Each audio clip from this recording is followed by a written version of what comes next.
Hello বন্ধুরা, স্বাগতম জানাই আমার এই ইউটিউব চ্যানেলে। আজকের এই ভিডিওতে আমি আলোচনা করব নতুন একটি ভাইরাল তথ্যের সত্যতা নিয়ে।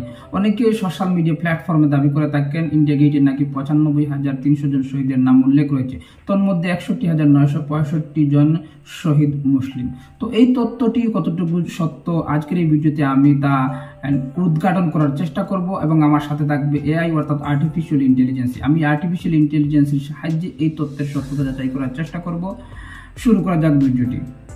আমার প্রথম প্রশ্নটি হচ্ছে, ইন্ডিয়া গেটে মোট কতজন শহীদের নাম খোদাই করা আছে?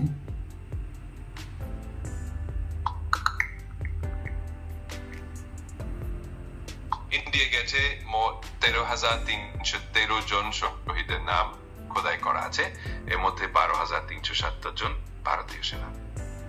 তো অনেকেই সোশ্যাল মিডিয়া প্ল্যাটফর্মে দাবি করে থাকেন ইন্ডিয়া গেটে নাকি ৯৫,৩০০ জন শহীদের নাম উল্লেখ রয়েছে, তন্মধ্যে ৬১,৯৬৫ জন মুসলিম শহীদের নাম উল্লেখ আছে। তো এই তথ্যটি কতটুকু সত্য?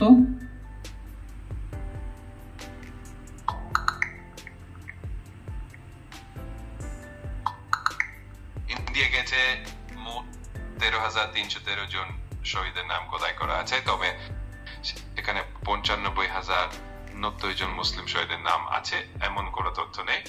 সাধারণভাবে ১৩,৩১৩ জনের নামই খোদাই করা আছে। তাহলে এই তথ্যটি কি সম্পূর্ণরূপে ভুয়া? হ্যাঁ, এই তথ্যটা সঠিক।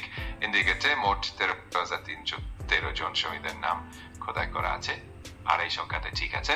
সোশ্যাল মিডিয়াতে যে দাবি করা হয় তা সঠিক নয়। তো এই ধরনের দাবি করার কারণটা কি?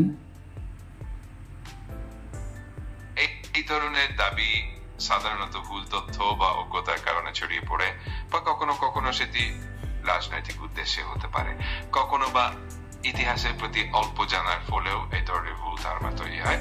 তাই সবসময় নির্ভরযোগ্য সূত্র থেকে তথ্য নিশ্চিত করা উচিত। আরেকটি প্রশ্ন, ইন্ডিয়া গেটে যাদের নাম খোদাই করা আছে তারা কি স্বাধীনতা সংগ্রামী ছিলেন? ইন্ডিয়া গেটে শহীদদের মধ্যে বেশিরভাগই বিশ্বযুদ্ধের সময় এবং অন্যান্য সামরিক সংঘর্ষে শহীদ হয়েছিলেন। স্বাধীনতা সংগ্রামের সরাসরি অংশ ছিলেন না, তবে তাদের সাহস ও ত্যাগকে সম্মান জানানো হয়। ধন্যবাদ।